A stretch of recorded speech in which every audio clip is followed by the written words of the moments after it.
Why did God ban certain foods under the old covenant, like shellfish, pork, and other foods, yet he lifted the ban under the new covenant? In Mark chapter 7, verse 19, Jesus declared all foods clean. So why is the ban on certain foods lifted now when it wasn't under the old? Has God changed his mind? No, it was God's plan from the beginning. You see, by banning certain foods for Israel, it would keep them from being able to spread the Mosaic law to other nations. You say, what do you mean by that?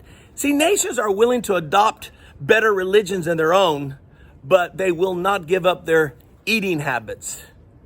And so if they told these surrounding nations, you can't eat these favorite foods of yours, they're not going to adopt the religion. And that's why the Jews could never spread the Mosaic religion to any nations. The food kept them from doing it. But under the new covenant, we can spread the gospel to Gentiles who eat pork, who eat lobster, because that's not what's important. Do you remember when Peter has this vision? He sees unclean animals, and he hears a voice say to him, "Kill and eat." Peter replied, "Not so, Lord. I have never eaten anything unclean or impure." And God replied, "Do not call anything unclean that I have made clean." And there, Peter then preaches the gospel to the first Gentiles that he gets to minister to. And there, God shows two things. Number one, all foods are not clean. And number two, it was symbolic to show how the Gentiles were to be saved now and be made clean through Jesus Christ. See, so that's the reason why the ban is lifted, so we can preach the gospel to everyone now and not be worried about food habits. Remember, Jesus told his apostles, he said, eat, when you go preaching, eat what's set before you.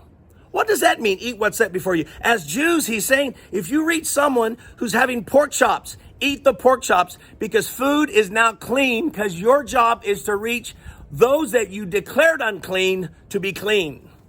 See, and that was the reason for the Mosaic law of kosher foods, is to keep their word, their religion from spreading. And that's what's happened today. The Seventh-day Adventist, for example, is a major denomination that bans certain foods. And though they've been around for 200 years, they do not have one church that's over 10,000 people, when most Protestant churches have thousands of churches with thousands of people, but not them, because the kosher laws keep them from spreading the gospel. But today, under the new and better covenant, we spread the gospel to everyone, regardless of what they eat.